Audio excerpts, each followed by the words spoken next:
Manam Hilky, kantahin mo rin, sabi ni... Ayoko nga, ikaw talaga lang. Manam Hilky sa detalye, Manam Hilky. Mas bagay kay Sister Ella kay ko saan kakanta niya na pero the pa rin. yung campaign single Lakay. Pero magaling kasi nga kumanta si Mocha Uson ha. May band sila nung araw, nakalimutan yung band nila. Akala dancer to, di ba? Singer dancer. Ano nga ba? Mocha Girls, ayan na.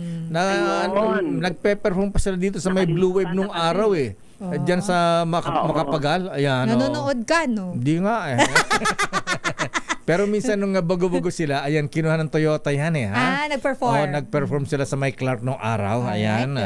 Okay, proceed, Manang Milky.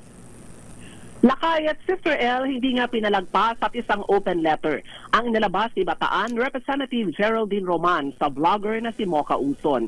Sinita ni Roman, chairperson ng House Committee on Women, Gender and Equality ang campaign jingle ni Uson. Partikular yung binanggit ni Lakay ni Sister L kanina, ang katagana cookie ni Mocha ang sarap-sarap.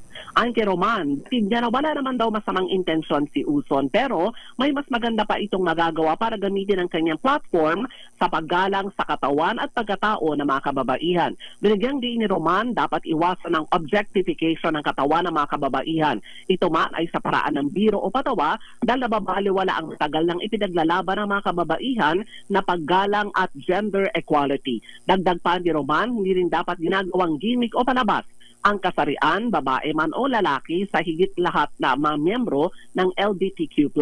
Git pa ni Congresswoman Roman, dapat itaas ang antas ng kampanya at gamitin ang platform ng mga kumakandidato kung anong kanilang may paglilingkod sakali nga maihalala at iwasan daw ang mga katsipan na mga gimmick. Ngayong umaga naman, Lakay at Sister El, mag-register mang hearing ng Tri-Committee tungkol naman sa disinformation.